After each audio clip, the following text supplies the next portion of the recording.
السلام علیکم ورحمۃ اللہ وبرکاتہ۔ بسم اللہ الرحمن الرحیم وبہ نستعین ولا حول ولا قوۃ الا باللہ العلی العظیم۔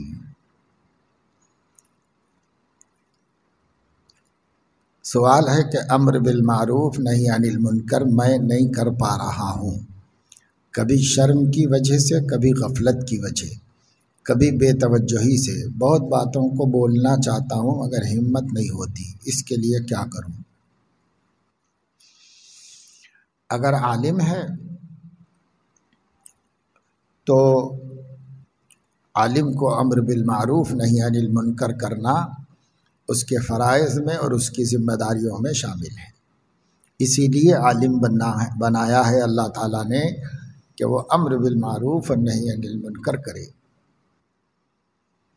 امام غزالی رحمۃ اللہ علیہ فرماتے ہیں، الحمدللہ الذی جعل الامر بالمعروف والنہی عن المنکر القطب الاعظم للدین وبعث له النبیین اجمعین۔ امام غزالی فرما رہے ہیں اللہ کا شکر ہے کہ اس نے امر بالمعروف نہی عن المنکر کو دین اسلام کی چکی کا کھوٹا بنایا ہے اور تمام انبیاء کو اسی کام کے لیے مبعوث فرمایا ہے۔ تو عالم جو ہے وارث النبی ہے، جب وارث النبی ہے تو نبی والا کام ہی اس کے ذمہ ہے، اور نبی کا کام ہے الامر بالمعروف والنہی عن المنکر، یہ نبی کا کام ہے۔ اور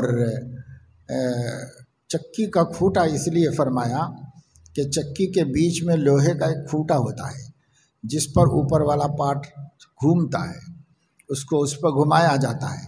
یہ کھوٹا ڈھیلا پڑ جائے تو وہ چکی چلتی نہیں، آٹا پستا نہیں، کام ہوتا نہیں، وہ بیکار ہو جاتی ہے چکی، چاہے کتنے ہی اچھے پتھر ہوں دونوں، لیکن یہ کھوٹا ڈھیلا پڑ جائے تو پھر کام نہیں ہو سکتا، اور اگر ہے ہی نہیں تو اس کو چکی ہی نہیں بول سکتے۔ ایسے ہی امر بالمعروف نہی عن المنکر دین اسلام کی چکی کا کھوٹا ہے۔ اگر یہ ہے تو یہ چکی چل رہی ہے، گھوم رہی ہے، اور اگر یہ نہیں تو یہ چکی رک جائے گی، وہ کام ختم ہو جائے گا اسلام کا۔ اس لیے امر بالمعروف نہی عن المنکر عالم کے ذمے ہر حال میں لازم ہے۔ البتہ امر بالمعروف نہی عن المنکر کے احکام و مسائل سے واقف ہونا، عالم ہے تو واقف ہے لیکن پھر بھی استحضار رکھنا ضروری ہے۔ حضرت محی السنہ رحمۃ اللہ علیہ کا ایک رسالہ ہے، اس کا نام ہے اشرف الہدایات لاصلاح المنکرات۔ اس کو بعد میں احکام تبلیغ کے نام سے بھی چھاپا گیا۔ اس میں سب مسائل فقہ کی کتابوں سے جمع کر دیے گئے ہیں، ان کو ملحوظ رکھتے ہوئے برابر امر بالمعروف نہی عن المنکر علماء کو کرتے رہنا چاہیے۔ موقع، محل، سامنے والے کی شخصیت، اور کب علی العموم کرنا چاہیے، کب علی الخصوص کرنا چاہیے، انفرادی کرنا چاہیے کہ اجتماعی کرنا چاہیے، یہ سب احکام ہیں۔ احکام معلوم رہنا چاہیے، عالم کو ذہن میں مستحضر رہنا چاہیے، اسی کی روشنی میں امر بالمعروف نہی عن المنکر کرے۔ امر بالمعروف نہی عن المنکر کو ہی تبلیغ کہتے ہیں، اسی کو دعوت کہتے ہیں، اسی کو ارشاد کہتے ہیں، اسی کو ہدایت کہتے ہیں، اسی کو دین کہتے ہیں۔ امر بالمعروف نہی عن المنکر کے یہ سب نام ہیں۔ اصل چیز امر بالمعروف نہی عن المنکر ہے۔ کیا مطلب؟ اچھی باتوں کو پھیلاتے رہنا اور برائی کے کام سے لوگوں کو روکنا۔ جو بات بھی منکر ہوگی یعنی خلاف شرع، چاہے وہ عقیدے میں ہو، چاہے وہ عبادت کی ہو، چاہے وہ معاملات کی ہو، چاہے معاشرت کی ہو، چاہے اخلاقی و سماجی ہو، ان کے معروفات کو پھیلانا اور ان کے منکرات سے لوگوں کو باخبر کرنا۔ اب ہمت نہیں ہوتی، تو ہمت نہیں ہونے کا سبب کیا ہے اس کو دیکھو۔ علم کی کمی کی وجہ سے ہمت نہیں ہوتی، تو علم کو حاصل کرو، اور اگر ماحول کی وجہ سے ہمت نہیں ہوتی کہ لوگ برا مانتے ہیں، لوگ قبول نہیں کرتے، تو بھائی بیماری اگر زیادہ پھیل جائے تو حضرت مفتی شفیع صاحب رحمۃ اللہ علیہ فرماتے ہیں اس کو بیماری ہی بولیں گے، اس کو صحت نہیں بولیں گے۔ بیماری پھیل جائے تو بیماری ہی بولیں گے نا، کورونا پھیل کے پورے عالم میں پھیل گیا تو بیماری ہی بولتے رہے اس کو، اور اس سے بچتے رہے، بچاتے رہے۔ اور اسی طریقے سے اگر برائیاں سماج میں عام ہو جائیں اور وہ اچھے برے عوام خواص سب بھی کرنے لگیں، تب بھی بیماری ہی ہے، اسے بولنا ہی ہے کہ یہ غلط ہے۔ بولتے بولتے تو لوگ سمجھیں گے، سننے والے آہستہ آہستہ چھوڑیں گے اور ترک کریں گے۔ بہرحال امر بالمعروف نہی عن المنکر عالم کے حق میں فریضہ ہے تمام امور کے سلسلے میں، اور عوام الناس کا بھی فریضہ ہے اتنی باتوں کے سلسلے میں جو قطعی ہے، یعنی جو غیر اختلافی معروفات ہیں ان کی تبلیغ کرنا، اور جو غیر اختلافی منکرات ہیں ان کے اوپر گفتگو کرنا، لوگوں کو روکنا، منع کرنا، یہ عوام کے ذمے بھی ہے۔ امر بالمعروف نہی عن المنکر کا فریضہ علماء سے خاص نہیں ہے، تمام مسلمانوں کا فریضہ ہے۔ قرآن مجید میں فرمایا گیا ہے المؤمنون والمؤمنات بعضهم اولیاء بعض یأمرون بالمعروف وینہون عن المنکر ویقیمون الصلاة ویؤتون الزکاة ویطیعون اللہ ورسولہ اولئک سیرحمهم اللہ۔ مومن آپس میں ایک دوسرے کے دوست ہیں، اور اس دوستی کی علامت یہ ہے، پہلی علامت امر بالمعروف نہی عن المنکر کرتے ہیں ایک دوسرے کو، دوسری نماز پڑھتے ہیں، تیسری زکوٰۃ دیتے ہیں، چوتھے اللہ رسول کی باتوں پر عمل کرتے ہیں، اس پر زندگی گزارتے ہیں۔ یہی لوگ ہیں جن پر اللہ رحم فرمائے گا۔ تو مومنین کی علامت ہی بتائی گئی ہے یأمرون بالمعروف وینہون عن المنکر۔ اس کے برخلاف منافقین کا ذکر کیا اور فرمایا والمنافقون والمنافقات بعضهم اولیاء بعض یأمرون بالمنکر وینہون عن المعروف ویقبضون ایدیہم۔ یہ لوگ برائیوں کو پھیلاتے ہیں اور اچھائیوں سے لوگوں کو روکتے ہیں، اور اپنے ہاتھ کو راہ خدا میں خرچ کرنے سے روک لیتے ہیں۔ نسوا اللہ فنسیہم، انہوں نے اللہ کو بھلا دیا تو اللہ نے ان کو بھلا دیا ہے۔ تو منافقین یہ کرتے ہیں، مومنین یہ کرتے ہیں۔ تو ہر مومن کو اچھی باتیں پھیلانا اور بری باتوں سے روکنا ضروری ہے، اور یہ ہر مومن کا فریضہ ہے، اس کو کرنا چاہیے۔ علماء کو اپنے دائرے اختیار میں، عوام کو اپنے دائرے علم میں جتنی معلومات صحیح ہیں اتنی صحیح معلومات کی حد تک کر سکتے ہیں۔ عوام الناس امر بالمعروف نہی عن المنکر کریں، لیکن علم صحیح کے بغیر کریں تو گناہ گار بھی ہوں گے، کیونکہ علم صحیح کی ہی تبلیغ ہوتی ہے۔ جو باتیں سنی سنائی ہیں جب تک اس کا قرآن و حدیث میں ہونا متحقق نہ ہو جائے اسے بیان کرنے کی اجازت نہیں ہوتی۔ اس کے ذریعے سے امر بالمعروف نہی عن المنکر نہیں کر سکتے۔ امر بالمعروف معروف کا کریں گے، اور معروف کا کتاب و سنت سے ثابت ہونا ضروری ہے۔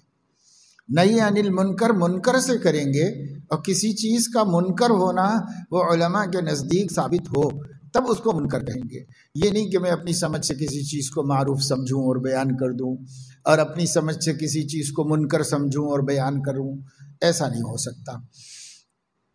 ہاں علماء چونکہ تحقیق کر کے بتاتے ہیں تو ان کے امر بالمعروف نہی عن المنکر کو قبول بھی کرنا چاہیے۔ شرم کوئی وجہ نہیں ہے شرم کو ختم کرنا۔ اس کو ایک ہوتی ہے حیا، جس کو حیاء شرعی کہتے ہیں، وہ تو اچھی چیز ہے، اس کے اندر بزدلی نہیں ہوتی۔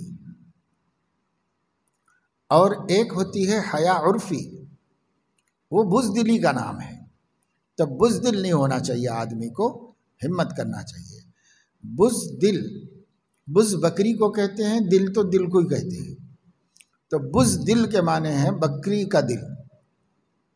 بکری کیا ہے؟ جلدی سے ہم جاتی ہے، جلدی سے ڈر جاتی ہے، جلدی سے بھاگ جاتی ہے، اس کا دل بہت کمزور ہے، تو اس کو اردو میں ہر کمزور دل والے کو بزدل کہتے ہیں۔ تو بزدلی نہ ہو، انسان ہے، انسانوں والا دل ہو، انسان شیر دل ہے، شیر دل رہو، اور بزدل مت بنو، ہمت کرو۔ شروع میں بعض چیزوں سے شرم آتی ہے، لیکن ہمت کر کے بولتا ہے تو پھر بولنے لگتا ہے۔ جیسے آپ عالم بن گئے اور اس کے بعد آپ کو لا کر کسی جلسے میں کھڑا کر دیا، مولانا آج سیرت النبی کا جلسہ ہے، بیان کریے، تو کبھی نہیں کرے تھے، تو اس وجہ سے آدمی کو ایک قسم کی اندرونی جھجک ہوتی ہے۔ لیکن جب ایک دفعہ کرتا ہے، 2 دفعے کرتا ہے، 3 دفعے کرتا ہے، تو عالم جاہل بھی واعظ بن جاتا ہے۔ تو یہ ہمت کو اپنے آدمی آہستہ آہستہ پیدا کر لے، اپنے اندر اس کو ختم کر لے، بس یہ کوئی خاص چیز نہیں ہے۔ جرت، زبردستی جرت کرنے سے شرم ختم ہو جائے گی۔ بہت باتوں کو بولنا چاہتا ہوں، ہمت نہیں ہوتی، یہ ہمت کی بات ہے، بس ہمت نہیں بولتے اس کو، بس عرفی حیا ہے، عرفی شرم ہے، اس کو ختم کرو، یہ اچھی چیز نہیں، اس سے کوئی بھی کام نہیں کر سکے گا انسان بھی، اس وجہ سے اس کو ختم کر لینا چاہیے۔ 1-2 وقت جان بوجھ کے دل پہ جبر کر کے بول دیجئے، پھر بولنے کی ہمت ہو جائے گی۔ بعض سلام مسنون نبی پاک صلی اللہ علیہ وسلم سے محبت اختیاری ہوتی ہے، مگر ہم اس اختیار کو کس طرح استعمال کر کے اس محبت کو اشد بنائیں۔ کسی سے بھی محبت کے 2 طبقے ہیں یا 2 درجے ہیں، ایک طبعی محبت، ایک عقلی محبت۔ طبعی محبت غیر اختیاری ہے، دل جھک جائے خود بخود کسی کی طرف، تو یہ غیر اختیاری ہے، اپنے ہاتھ میں نہیں ہے۔ اور عقلی محبت اپنے ہاتھ میں ہے، کہ ہم اپنی عقل سے سوچیں یہ آدمی اتنے کمالات رکھتا ہے تو ہم اس سے محبت کریں۔ تو کمال، جمال، نوال، 3 چیزیں ہوتی ہیں جو سبب محبوبیت بنتی ہے۔ کسی آدمی کے اندر کوئی کمال ہو، مثلا علم کا کمال ہو، تو اس کے علم کی وجہ سے لوگ اس سے محبت کرتے ہیں۔ کسی میں عمل کا کمال ہو تو اس کمال کو دیکھ کے لوگ اس سے محبت کرتے ہیں۔ کسی کے اندر ہنر کا کمال ہو تو ہنر کے قدرداں اس سے محبت کرنے لگتے ہیں۔ تو کمال کسی بھی قسم کا ہو، اگر آدمی کے اندر پایا جاتا ہے تو اس کمال کے قدرداں خود بخود اس سے محبت کرنے لگتے ہیں، کیونکہ اس کے دل میں اس کمال کی قدر ہے، اس لیے وہ اس سے محبت کرنے لگتے ہیں۔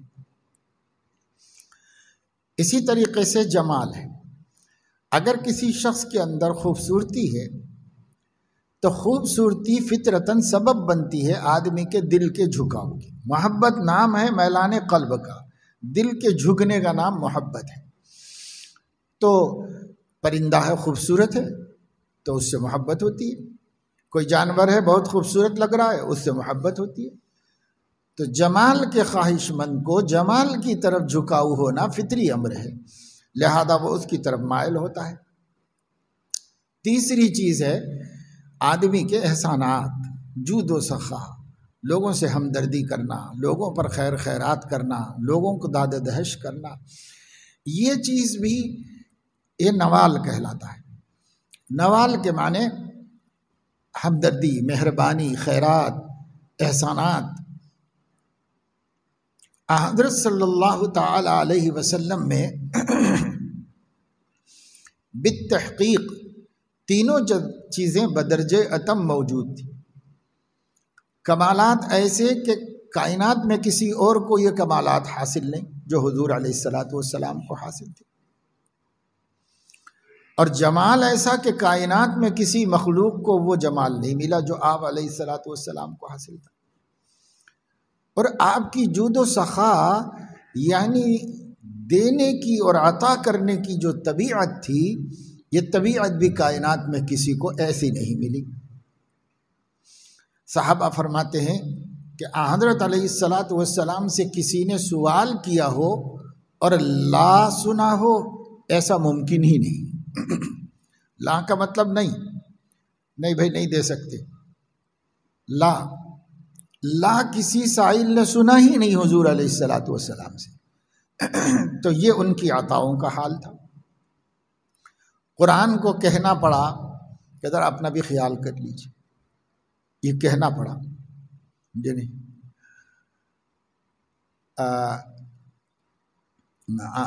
لا تغلل یدک ولا تبسطها کل البسط۔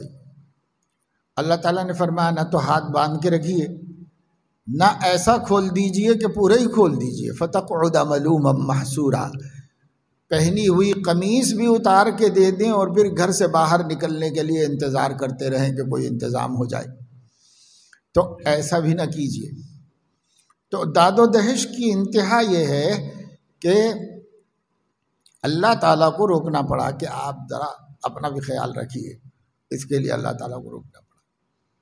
تو یہ داد و دہش ہے حضور علیہ الصلاۃ والسلام۔ جب تینوں اسباب محبت یہی پائے جاتے ہیں تو ہر ان کو جاننے والا ان سے محبت کرنے پر مجبور ہے۔ اب ہے کہ طبیعت بھی مائل محبت کرے تو طبیعت بھی کرے گی، ہر مومن کو طبعی محبت بھی نبی پاک صلی اللہ علیہ وسلم سے ہوتی ہے اور عقلی محبت بھی ہوتی ہے۔ اس کو اشد کیسے بنائیں؟ اشد بنانے کے لیے ان کے ان کمالات میں غور کرنا، تدبر کرنا۔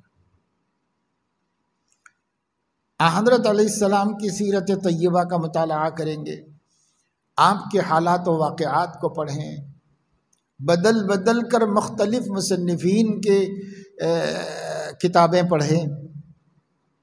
شرط یہ ہے کہ کتاب لکھنے والا آپ پر ایمان رکھنے والا ہو اور آپ سے محبت رکھنے والا ہو، اس کی بدل کر آپ سیرتیں پڑھیں، کیونکہ بعض لوگوں نے سیرت فلسفیانہ انداز میں لکھ دی ہے، بس ایک آدمی کی ہسٹری آف لائف، بس اس میں محبت کا جز شامل نہیں ہے، اس میں ان کے ذاتی تعلق کا جز شامل نہیں ہے حضور کے ساتھ، تو وہ اسی سیرت کی کتابوں سے کوئی نفع ہوتا نہیں، اس سے کوئی فائدہ نہیں، بلکہ بدگمانیاں بھی پیدا ہوتی ہیں اس سے، کیونکہ رائٹر کو، مصنف کو بھی کچھ بدگمانیاں ہیں، اس لیے پڑھنے والے کو بھی بدگمانیاں پیدا ہوتی ہیں۔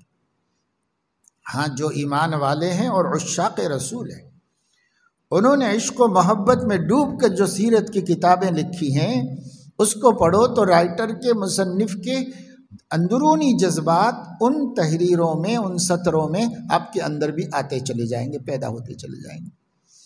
اس لیے ایسی کتابوں کا مطالعہ کرنا چاہیے، اور مطالعہ کرنے سے آپ کی شخصیت نکھر کے سامنے آئے گی، اور جیسے جیسے آپ کی شخصیت کھلتی جائے گی تو یہ تینوں کمال کھل کے سامنے آتے جائیں گے۔ کمالات میں بھی کوئی نظیر نہیں، جمال میں بھی کوئی نظیر نہیں، نوال میں بھی کوئی نظیر نہیں، تو دل خود بخود اس کے اوپر، ان کے اوپر قربان ہوتا چلا جائے گا، اور جو موجودہ محبت ہے اس میں شدت پیدا ہو جائے گی۔ یعنی محبت میں شدت نہ ہو تو حضرت پرتاپ گڑھی تو محبت ہی نہیں مانتے اس کو۔ حضرت پرتاپ گڑھی رحمۃ اللہ علیہ محبت کو بغیر شدت کے مانتے ہی نہیں۔ وہ فرما رہے ہیں کہ محبت محبت محبت تو کہتے ہیں، محبت نہیں جس میں شدت نہیں، شدت نہیں تو کائی کی محبت ہے، وہ خالی باتیں ہیں محبت محبت کی، تو شدت پیدا ہوگی۔ تو شدت کیسے پیدا ہوگی؟ جتنا آپ کو جانیں گے اتنی شدید محبت آپ کے ساتھ پیدا ہو جائے گی۔